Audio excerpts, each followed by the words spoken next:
قرآن مجید میں فرمان خداوندی ہے، اور اے نبی کتاب میں ادریس کا ذکر کیجیے، بے شک وہ سچے نبی تھے اور ہم نے ان کو بلند مقام پر اٹھایا۔ اللہ عز و جل نے حضرت ادریس علیہ السلام کی تعریف فرمائی اور ان کو وصف نبوت اور صدیقیت سے موصوف فرمایا، اور یہ مذکورہ قنوق ہی ہیں، اور کئی علماء کے بیان کردہ حضور اکرم صلی اللہ علیہ وسلم کے نسب میں یہی آگے جا کر مل جاتے ہیں۔ اور حضرت آدم و شیش علیہ السلام کے بعد سب سے پہلے نبوت انہی کو عطا ہوئی، اور علامہ ابن اسحاق ذکر کرتے ہیں کہ دنیا کا پہلا شخص جس نے قلم کے ساتھ لکھا حضرت ادریس علیہ السلام ہی ہیں۔ انہوں نے حضرت آدم علیہ السلام کی زندگی کے 308 سال دیکھے، اور کچھ لوگوں کا کہنا ہے کہ معاویہ بن حکم سلمہ کی حدیث میں جو نبی مذکور ہیں وہ یہی ہیں۔ حدیث یہ ہے کہ حضرت معاویہ بن حکم نے حضور اکرم صلی اللہ علیہ وسلم سے خط رمل کی لکھنے کے بارے میں سوال کیا، جس میں ریت پر کچھ خاص لکیریں کھینچ کر کچھ معلوم کیا جاتا، تو حضور اکرم صلی اللہ علیہ وسلم نے فرمایا، بے شک ایک پیغمبر تھے جنہوں نے یہ لکھا، لہذا جس شخص کا خط ان کے موافق ہو جائے تو اچھا ہے۔ اور علماء تفسیر والا حکام میں سے اکثر کا کہنا ہے کہ پہلے شخص جنہوں نے دین کے بارے میں واعظ و خطاب کا سلسلہ ڈالا وہ یہی ہیں، اور ان کو ہر مثل الحرامسا کے نام سے پکارتے ہیں۔ اسی وجہ سے ان کی طرف بہت سے چھوٹے من گھڑت قصوں کی نسبت کر دی گئی، جس طرح دوسرے انبیاء اولیاء علماء کی طرف بھی کی گئی۔ اور اللہ تعالیٰ کا فرمان ہے جس کا ترجمہ اور ہم نے ان کو اونچے رتبہ پر بلند کیا، اس سے مراد کیا ہے؟ صحیح بخاری و مسلم میں معراج کی حدیث میں ہے کہ رسول اکرم صلی اللہ علیہ وآلہ وسلم کا معراج کی رات آسمانوں میں ان کے ساتھ سے گزر ہوا، اور یہ چوتھے آسمان میں تھے۔ حلال بن یسار کہتے ہیں کہ حضرت ابن عباس نے حضرت کعب سے پوچھا کہ اس مذکورہ آیات کا کیا مطلب ہے، تو حضرت کعب نے فرمایا، اللہ عز و جل نے حضرت ادریس علیہ السلام کی طرف وحی بھیجی کہ میں تمہیں ہر روز تمام بنی آدم کے اعمال کے برابر درجات دیتا ہوں۔ شاید مراد اس وقت اپنے زمانہ کے تمام بنی آدم ہیں۔ تو حضرت ادریس نے کہا چاہا کہ پھر تو اعمال میں اور اضافہ ہونا چاہیے۔ پھر جب ان کے پاس ان کے دوست فرشتے آئے تو انہوں نے ان سے کہا کہ اللہ نے میرے پاس ایسے ایسے وحی بھیجی ہے، لہٰذا میں چاہتا ہوں کہ ملک الموت سے بات کروں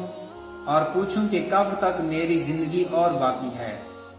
تاکہ مزید میرے اعمال نامے میں ہر روز کہ اتنے درجے بڑھ جائیں۔ تو فرشتے نے ان کو پروں پر اٹھایا اور لے کر آسمان کی طرف بلند ہو گیا۔ تو جب یہ چوتھے آسمان میں پہنچے تو ان کی ملک الموت سے ملاقات ہو گئی جو اتر رہے تھے۔ حضرت ادریس علیہ السلام کے دوست فرشتے نے ملک الموت سے حضرت ادریس علیہ السلام کے بارے میں اس طرح کی گفتگو کی، تو ملک الموت نے پوچھا، ادریس کہاں ہے؟ تو فرشتے نے کہا، میری پشت پر۔ ملک الموت نے کہا، واہ تعجب ہے، مجھے پروردگار کی طرف سے کہا کر بھیجا گیا کہ ادریس کی روح چوتھے آسمان پر قبض کر لو۔ تو میں نے کہا، وہ تو زمین میں ہے، ان کی روح چوتھے آسمان میں کیسے قبض کروں؟ تو پھر ملک الموت نے وہیں ان کی روح قبض کر لی۔ تو یہ ہے مطلب اللہ عز و جل کے اس فرمان کا، جس کا ترجمہ ہے اور ہم نے ان کو بلند مقام پر اٹھایا۔ ابن ابی حاتم نے بھی اس آیات کی تفسیر کے زیر میں اس حدیث کو ذکر کیا اور اس روایات کی میں اضافہ کیا ہے کہ حضرت ادریس نے دوست فرشتے سے کہا کہ ملک الموت سے میرے بارے میں سوال کر کے میری عمر کتنی باقی رہ گئی ہے۔ تو فرشتے نے ملک الموت سے سوال کیا، جب تک حضرت ادریس بھی ساتھ تھے، تو ملک الموت نے کہا کہ میں جب تک اس کو دیکھ نہ لوں تو نہیں جان سکتا اور بتا سکتا۔ پھر ملک الموت نے حضرت ادریس کو دیکھ لیا تو فرشتے سے کہا آپ مجھ سے ایسے شخص کے بارے میں سوال کر رہے ہیں جس کی زندگی سوائے پلک جھپکنے کے وقت برابر اور زیادہ نہیں رہی۔ پھر فرشتے نے پر کے نیچے حضرت ادریس کو دیکھا تو ان کی وفات ہو چکی تھی اور فرشتے کو کچھ علم نہ ہوا۔ اور یہ حدیث اسرائیلیات میں سے ہے اور اس کے بعض روایوں میں نکارتا ہے، اور اسی آیات کے بارے میں مجید ابن ابی نقید کے قول کو نقل فرماتے ہیں کہ حضرت ادریس علیہ السلام آسمانوں پر اٹھا لیے گئے ہیں لیکن ان کی وفات نہیں ہوئی، جس طرح حضرت عیسیٰ علیہ السلام۔ لیکن اگر یہ مراد ہے کہ اب تک وفات نہیں ہوئی تو اس کلام میں کچھ لچک ہے، کیونکہ پہلی روایات کی یہ بات معرض ہو گئی، اور اگر یہ مراد لیا جائے کہ دنیا سے آسمان پر زندہ اٹھائے گئے لیکن وہاں روح قبض کر لی گئی ہے، تو پھر پہلی روایت جو حضرت کعب احبار سے منقول ہے اس میں کوئی اختلاف و تضاد نہیں ہوگا، واللہ علم۔ اور اس آیات کے بارے میں اوفا رضی اللہ عنہ حضرت ابن عباس کے قول کو نقل کرتے ہیں کہ آپ نے فرمایا حضرت ادریس علیہ السلام چھٹے آسمان پر اٹھا لیے گئے تھے، پھر وہاں وفات ہوئی، اور حضرت زاق کا بھی یہی قول ہے، لیکن متفق علیہ حدیث یہ ہے کہ وہ چوتھے آسمان پر ہیں، اور یہی زیادہ صحیح ہے۔ اور مجاہد اور بہت سے حضرات کا یہی قول ہے کہ حضرت حسن بصری فرماتے ہیں کہ اس آیات سے مراد ہے کہ ان کو جنت میں اٹھا لیا گیا ہے، اور کہنے والے کہتے ہیں کہ ان کو اپنے والد پر دین محلائل کی زندگی میں ہی اٹھا لیا گیا تھا۔ اور بعض حضرات نے یہ خیال بھی کیا کہ وہ حضرت نوح علیہ السلام سے پہلے نہیں تھے بلکہ بنی اسرائیل کے زمانے میں تھے۔ امام بخاری حضرت ابن مسعود و حضرت ابن عباس سے روایت کرتے ہوئے فرماتے ہیں کہ حضرت الیاس علیہ السلام ہی حضرت ادریس ہیں، اور اس بارے میں وہ دلیل لیتے ہیں اس حدیث سے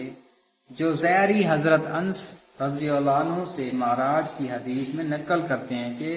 جب حضور اکرم صلی اللہ علیہ وسلم حضرت ادریس کے پاس سے گزرے تو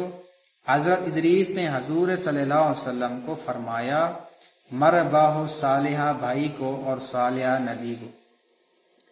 تو یہاں انہوں نے حضور کو یوں نہیں کہا جس طرح حضرت ابراہیم و آدم نے کہا تھا کہ مرباہ صالح نبی کو اور صالح بیٹے کو، تو اگر یہ حضرت نوح علیہ السلام سے پہلے ہوتے تو ان سے حضور صلی اللہ علیہ وسلم کا نصف ملتا اور یہ بیٹے کے لفظ سے پکارتے، لیکن یہ بات اس پر بالکل دلالت نہیں کرتی کیونکہ کبھی راوی کا حافظہ جید عمدہ نہیں ہوتا، یا اگر روایات صحیح بھی ہو تو تب بھی حضرت ادریس کے قول سے یہ مراد ہو سکتا ہے کہ انہوں نے تواضع اور عاجزی کی بنا پر بھائی سے پکارا ہو اور حضور صلی اللہ علیہ وسلم کے سامنے اپنے آپ کو ولدیت کے مقام پر کھڑا کرنا مناسب نہ جانا ہو۔ اور دوسرے دو پیغمبر آدم علیہ السلام و ابراہیم علیہ السلام کی اور بات ہے، کیونکہ حضرت آدم علیہ السلام تو ہیں ہی تمام انسانوں کے والد، اور حضرت ابراہیم علیہ السلام وہ رحمان کے دوست ہیں، خلیل الرحمان، اور آپ صلی اللہ علیہ وسلم کی بات سب سے اول العظم بڑے پیغمبر